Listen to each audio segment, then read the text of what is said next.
Diplomatic activity है वो India की बेहतर नज़र आती है पाकिस्तान से। क्वाड की मीटिंग, उनकी बाइडन से मीटिंग, खान साहब ने तो ख़िताब भी वर्चुअल किया, ख़ुद गए नहीं। लोग उसको ऐसे भी कर रहे हैं कि शायद साइडलाइंस पे कोई इतनी मुलाकातें तय ना हो सकें इसलिए, वरना हम ताजिकिस्तान जैसे इजलासों में तो चले जाते हैं, तो यूएन में क्यों नहीं गए। तो इसलिए उसमें तो हमें नज़र आता है कि भारत हमसे बहुत बेहतर है डिप्लोमेटिक फ्रंट्स पे, साइडलाइंस पे। दुनिया उनसे ज़्यादा बात कर रही है हमारी निस्बत। अब वो कहते हैं 20 माह से तो इमरान खान साहब की चाइनीज़ प्रेसिडेंट से भी कोई बात नहीं हुई है, रशियन प्रेसिडेंट से भी कोई मुलाकात नहीं है, तो हम आइसोलेटेड नहीं आपको नज़र आते। आपका दिफा करना तो अपनी जगह है, लेकिन आइसोलेटेड तो नज़र आते हैं। कसूरी साहब, एक तकरीर इमरान खान साहब ने की है और एक तकरीर प्राइम मिनिस्टर मोदी ने की है, आमने सामने रखें तो शिकवा जवाब शिकवा ही नज़र आता है। उन्होंने भी अफ़गानिस्तान को बहुत सेंटर किया है और पाकिस्तान को बग़ैर नाम लिए टारगेट किया है, और हमने भी उनको टारगेट किया है। आप इस स्ट्रेटजी को साल हर साल से हम ऐसे ही देख रहे हैं कि ये दोनों ममालिक के जो हेड ऑफ़ द स्टेट्स हैं यूनाइटेड नेशंस में एक दूसरे के ख़िलाफ़ तकरीर करते हैं। आपको इस बार दोनों में से किसकी तकरीर का इम्पैक्ट ज़्यादा लगा? नहीं, तो मुनासिब नहीं किसी पाकिस्तानी से ये पूछना। नहीं, लेकिन मैं आपको डिप्लोमेटिक फ्रंट पे बात करें। लेकिन मैं आपको वैसे जवाब देता हूँ इस बात का। देखिए, अफ़गानिस्तान पे तो बात करनी बिल्कुल 100% मुनासिब थी, और पाकिस्तान, क्योंकि देखें अफ़गानिस्तान के अलावा अगर दूसरा मुल्क खुदा न खास्ता वहाँ कुछ ख़राबी होती है, इस्तेहकाम नहीं आता, तो पाकिस्तान ही है ना, तो पाकिस्तान की तो बात करना जो है वो बहुत लाजमी थी।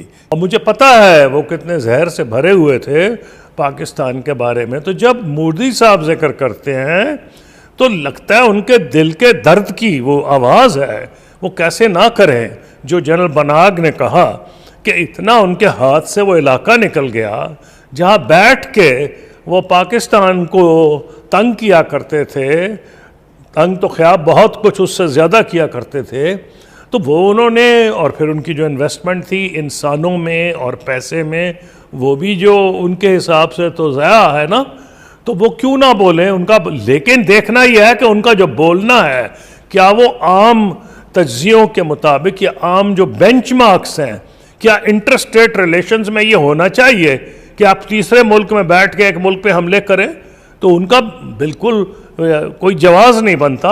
लेकिन काबिल फ़हम है कि उनको तकलीफ़ हुई है, क्योंकि इतना बड़ा धक्का शायद भारत को 40 साल में पहले नहीं लगा। अच्छा, नहीं, पर देखें ना, अगर हम साइड लाइन्स पे देखें तो जो डिप्लोमेटिक एक्टिविटी है वो इंडिया की बेहतर नज़र आती है पाकिस्तान से। क्वाड की मीटिंग, उनकी बाइडन से मीटिंग, खान साहब ने तो ख़िताब भी वर्चुअल किया, ख़ुद गए नहीं। लोग उसको ऐसे भी कर रहे हैं कि शायद साइडलाइंस पे कोई इतनी मुलाकातें तय ना हो सकें इसलिए, वरना हम ताजिकिस्तान जैसे इजलासों में तो चले जाते हैं, तो यूएन में क्यों नहीं गए। तो इसलिए उसमें तो हमें नज़र आता है कि भारत हमसे बहुत बेहतर है डिप्लोमेटिक फ्रंट्स पे, साइडलाइंस पे। दुनिया उनसे ज़्यादा बात कर रही है हमारी निस्बत।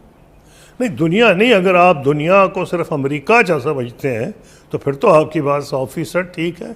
अमेरिका ने क्वाड की जो मीटिंग क्यों बनाई है, मीटिंग देखें इनमें क्या कदर मुश्तरक है। नॉर्थ, साउथ, ईस्ट, वेस्ट कोई करीब है एक दूसरे के। ऑस्ट्रेलिया किधर है, जापान, इंडिया, अमेरिका, कदर मुश्तरक एक ही है, चीन से दुश्मनी।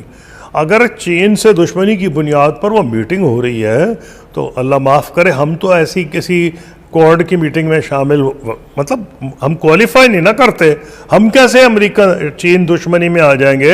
हम अमेरिका से ताल्लुकात अच्छे चाहते हैं, हम चीन से भी करीबी ताल्लुकात चाहते हैं, और माजी में हमने ये, हमारी खारजा पॉलिसी कामयाबी रही है कि हमने ये अचीव किया है। हमें इसके लिए कोशा रहना चाहिए। मैं इसके हक़ में नहीं हूँ कि अमेरिका और मगरब से हम अपने ताल्लुकात ख़राब करें, लेकिन ये कहना कि क्वाड में हमें नहीं बुलाया, भाई हमें किस लिए बुलाते। हमारी को चीन से दुश्मनी तो नहीं है जी ना।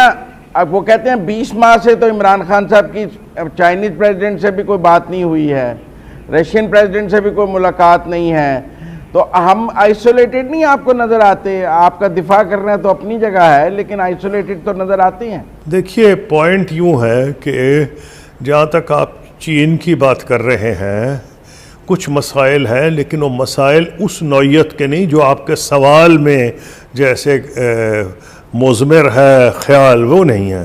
देखें, चाइना पाकिस्तान के ताल्लुकात बहुत इससे बुलंद है। मसला यह है कि जो बिजली घर लगे हैं उसके ऊपर एक मसला था प्राइसिंग का। पाकिस्तान शायद वो प्राइस समझता है कि जी वो पे कर ही नहीं सकता, लेकिन उसका रास्ता ढूंढा गया है। मैं 100% सर्टन हूँ कि वो रास्ता ढूंढ लिया जाएगा। उसकी वजह यह है कि सिर्फ कारोबारी नुक्ता नज़र से चीन पाकिस्तान ताल्लुकात नहीं हैं। चीन पाकिस्तान के मसाइल समझता है और अभी भी ये लोगों को अंदाज़ा है कि इस बात पे बातचीत हो रही है। बल्कि वज़ीर ख़ज़ाना ने शौकत तरीन साहब ने इंटरव्यू में ये कहा भी है कि इस मसले पे चीन से बातचीत हो रही है। तो उसको सर्दमहरी नहीं कहना चाहिए। उसका मतलब यह है कि एक इश्यूज़ हैं जो डिस्कशन जिन पे हो रहा है और होना चाहिए, दोस्तों में यही होना चाहिए। तो आपका ये कहना है कि खुदा न खास्ता चाइना से हमारी दूरी बढ़ रही है, वो बात बिल्कुल ठीक नहीं है। लेकिन ये भी तो बहुत तासुर है कि हम बहुत ज़्यादा वकालत कर रहे हैं तालिबान की। हमें उनका बिल्कुल वकील नहीं बन जाना चाहिए, उनको अपनी वकालत खुद करनी चाहिए। आपकी बात ठीक है, लेकिन वकालत वो खाक करें, उनको तो मौका ही नहीं दिया गया। उन्होंने, तालिबान ने कहा कि हमें आप यूनाइटेड नेशंस जनरल असेंबली में हमें सीट दें, हम तक बात करना चाहते हैं। क्रेडेंशियल्स कमेटी जो है उसने उनको एक्सेप्ट नहीं किया। अगर नहीं करेगी तो उनकी आवाज़ कौन बनेगा? वही बनेगा ना जिसको सबसे ज़्यादा नुकसान हो सकता है अगर वहाँ को गड़बड़ हो जाए। सबसे ज़्यादा तो पाकिस्तान को ही नुकसान होगा। तो इसलिए मुमकिन नहीं है।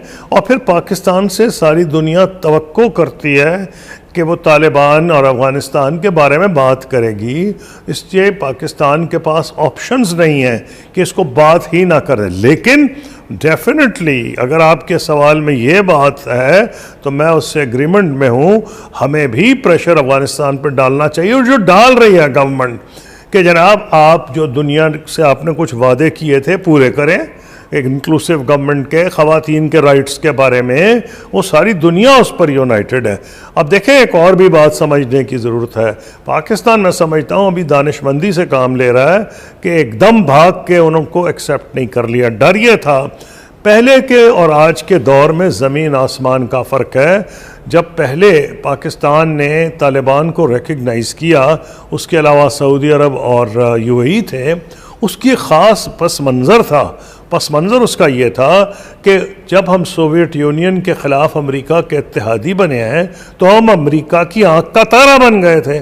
और ये जिनको दहशतगर्द कहा जा रहा है, इनको मुजाहिदीन की बड़ी वो बात प्राइम मिनिस्टर ने अपनी स्पीच में भी की है, वो आ गई है।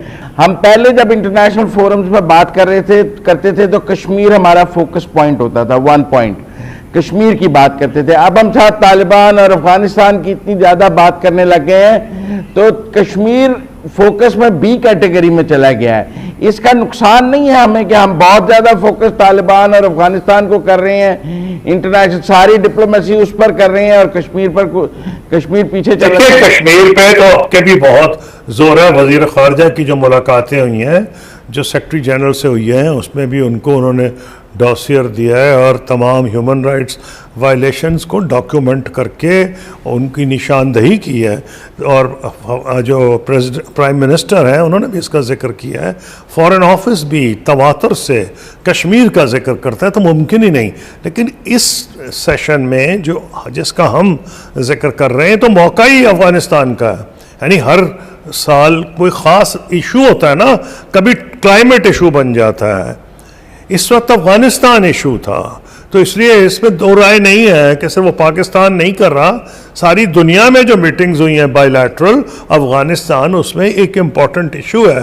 क्योंकि सारी दुनिया के लिए अहमियत का हामिल है कि अफगानिस्तान में अगर खुदा न खास्ता इस्तेहकाम ना आया और ये गैर इलाका बन गया और हर किस्म की क़ुव्वतें वहाँ बैठ गईं तो फिर तो कोई मुल्क दुनिया का सेफ नहीं रहेगा।